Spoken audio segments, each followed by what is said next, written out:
best prices guaranteed.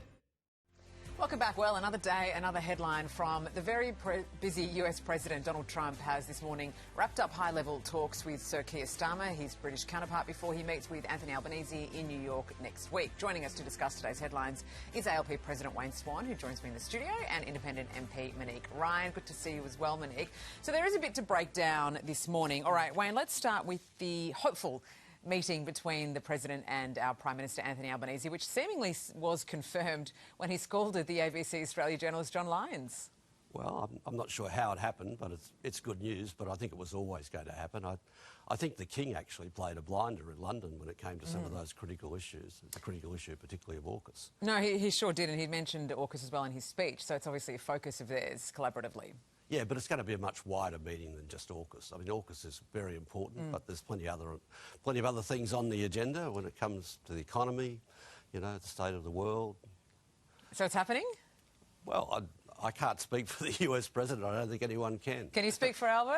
He'll be there. He'll be there. OK, so it's happening. All right. Well, Monique, the pageantry, of course, was on full display in Windsor, as Wayne just alluded to. Hopefully the President being butted up by the Brits will bode well for Anthony Albanese and Australia broadly.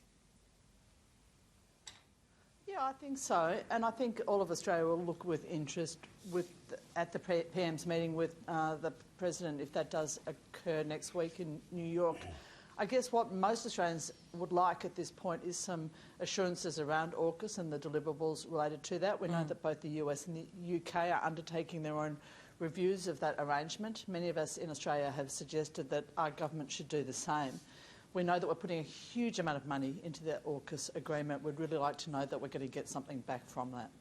Yes, and tariffs may come up as an issue as well. All right, well, as we just mentioned, that confirmation of the meeting came after a question from John Lyons, the Australian journalist. But it's not just journos who have copped it this week. It seems Donald Trump doesn't like comedians who disagree with him either. I guess, Monique, the broader implications of this are kind of worrying, right? So Jimmy Kimmel is the latest victim in what many are calling a war on free speech. Is that what it is? Does it feel as though people are being silenced? It does appear that there's an increasing degree of state censorship emerging in the US. I think it's a real concern. Both President Trump and the Vice President Vance have at times hit out at journalists who have been critical of them. You need to have, in a robust democracy, an ability for journalists and comedians to hold politicians to account. I think we have seen similar sorts of things in Australia in the past. We've seen Peter Dutton in particular be incredibly critical of the ABC at times. We need to have freedom of speech, and the media needs to be able to criticise politicians with impunity. It's really concerning to see this trend emerging in the US. Well, especially when it comes to a comedian. I mean, as you know, Wayne, Americans so staunchly protect the First Amendment, right? Their right to free speech. And even Charlie Kirk himself was a big defender of that, even going so far as to say hate speech should be protected too. So is the US President meddling here? I mean, he himself has said that those who overly criticise him will cop it. It is really disturbing. You've seen the regulator appointed by Trump make noises about this, and then we've seen companies dismissing people like Jimmy Kimmel.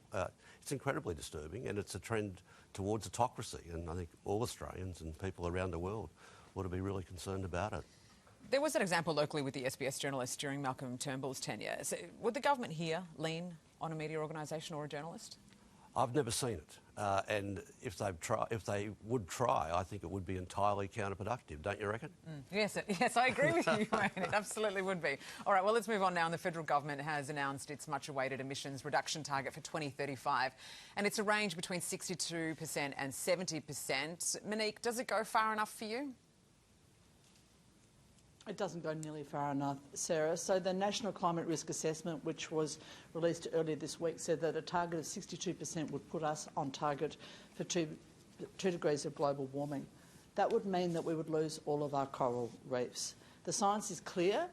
These targets are not nearly enough. We're putting the next generation's futures at risk if we don't work towards more effective and rapid transition to net zero. I'm incredibly disappointed by the government's announcement from yesterday, and I know that scientists and the academics and the various organisations which have provided the government with a pathway to net zero much more quickly than they've presented to us yesterday are incredibly disappointed as well. All right, Wayne, what do you make of it? Because the government's saying this is likely to cost some $8 billion. Well, it's ambitious and it's achievable and it's entirely necessary. There's no point picking a figure out of the air if it can't be achieved. There's been no government in the Western world, no party in the Western world more committed to doing action on climate change than the Australian Labor Party. Oh, I don't know about that globally. It is true globally. It is true. We've been at it for over a decade. And as Treasurer, I put through an emissions trading scheme, which was ambitious. This is ambitious, it's achievable, it will cut bills, and it will secure growth. Will it hurt the bottom line for everyday Australians, though, and their cost of living pressures already they're facing? Investment in renewable energy is cheaper in the longer term, and we need to bring that on as quickly as we can. Ask people who've got solar power at the moment whether it cuts prices. Transmission will be an issue. Yes, though. Transmission's a huge issue. And a big and we cost. don't need all the Neanderthals who don't believe in climate change out there sinking renewable energy and stopping renewable energy being deployed. Oh, Carlos, did you hear that? Neanderthals. I was a bit more worried that he was looking at me.